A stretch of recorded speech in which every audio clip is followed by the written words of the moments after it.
दिल्ली में कितनी बर्बरता पूर्वक एक लड़की की हत्या कर दी जाती है।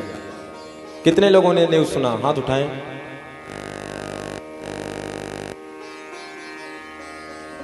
अच्छा, इसमें ये सुनने के बाद में सुधार कितने लोग लाना चाहते हैं?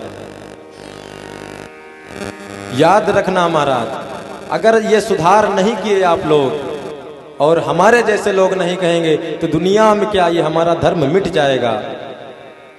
क्योंकि ये धर्म का काम आजकल चल रहा है। हिंदू लड़की को महाराज बहला फुसला करके ले जाते हैं दूसरे धर्म के लोग और वहां पर यूज करके उसे छोड़ देते हैं, मार देते हैं। क्या ये हिंदुओं के साथ में मजाक है? हम लोग दोपहर में इसी बात पर बहुत देर तक चर्चा किए कि आज कथा हो या ना हो, लेकिन इस बात को जरूर कहेंगे। क्योंकि आजकल की लड़कियां, आजकल के लड़के अपने धर्म को नहीं मानते और जितने भी धर्म को ना मानने वाले हैं उनके सामने आए दिन कुछ ना कुछ प्रमाण अवश्य मिलता है। आप लोगों ने सुना होगा अभी फ्रिज में कितने बोटियां मिले थे। और कल की जो घटना घटी महाराज, उतना तो कोई सुई कपड़े में नहीं चुभाता जितना उसके शरीर में चाकू गोदे गए।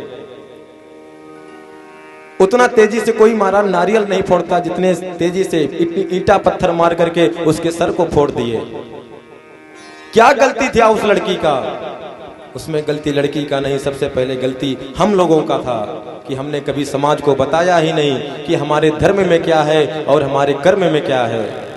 याद रखना, सनातन से बढ़कर के कोई धर्म नहीं है और हिंदुत्व से बढ़कर कोई संस्कार नहीं है।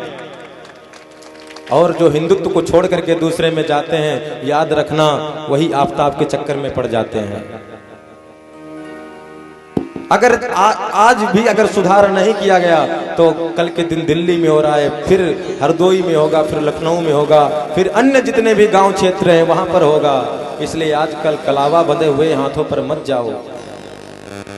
आजकल माथे पर चंदन लग गया, कलावा बंध गया तो महाराज समझ लिए हिंदू है। आप लोगों को सावधान होने की जरूरत है। अगर आप लोग सावधान नहीं हुए तो निश्चित ही आपका वही हाल होगा जो आजकल न जाने कितने दिन से आए दिन हम नई नई घटनाएं सुनते हैं। और निवेदन करूं सबसे पहले बड़े माता पिताओं से, आजकल मेरी बहन भी जानती है कि मेरे भैया किस गलत रास्ते पर जा रहे हैं और भाई भी जानता है मेरी बहन किस गलत रास्ते पर जा रही, लेकिन बोलने का ना कारण मात्र एक ही है, एक जो मर्यादा है। लेकिन याद रखना, इन मर्यादाओं को तभी तक निभाना जब मर्यादित के अंदर रहने के काबिल हो। अगर मर्यादा से बाहर जाए उसे भरी समाज में कह करके बोलना होगा। अगर नहीं बोलेंगे तो महाराज कोई किसी धर्म को नहीं बचा सकता।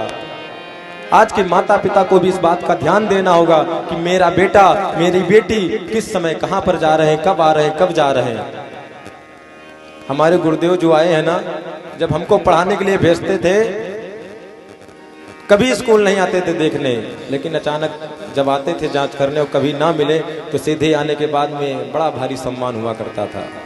आज भी वो समय याद है। तो कम से कम आप लोग ना सम्मान कर सके तो अपने धर्म का अपमान ना होने दें, उन पर पाबंदियां लगाएं। पाबंदी इसका नहीं कि आप अपने क्षेत्र में ना बढ़ें, लेकिन पाबंदी इस चीज पर लगाएं कि हमारे धर्म को छोड़ करके दूसरे धर्म की ओर ना बढ़े। सुधार करेंगे कि नहीं करेंगे आप लोग? जितने भी आपके जान पहचान वाले हैं महाराज, जितने भी हैं, सब इस बात को संदेश पहुंचाएं। देखिए, हम तो जानते हैं, हम लोग शायद इस गांव के हैं कि जहां पर हिंदुत्व है, लेकिन आपके जानने वाले भी बहुत होंगे, शायद उनका एक अलग आज पहचान होगा।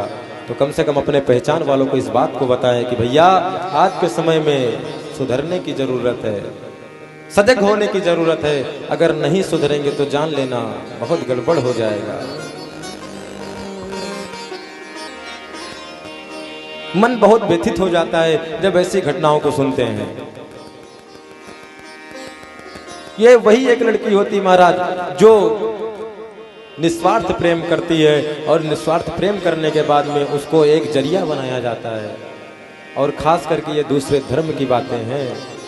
हिंदुत्व में कभी ऐसा हो ही नहीं सकता।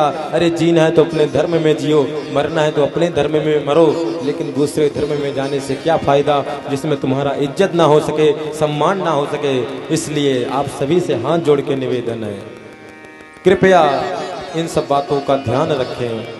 अगर ध्यान नहीं रखेंगे तो निश्चित ही हम सभी का जीवन बर्बाद तो होगा ही होगा और हम कभी अपने धर्म के लिए कुछ कह नहीं पाएंगे।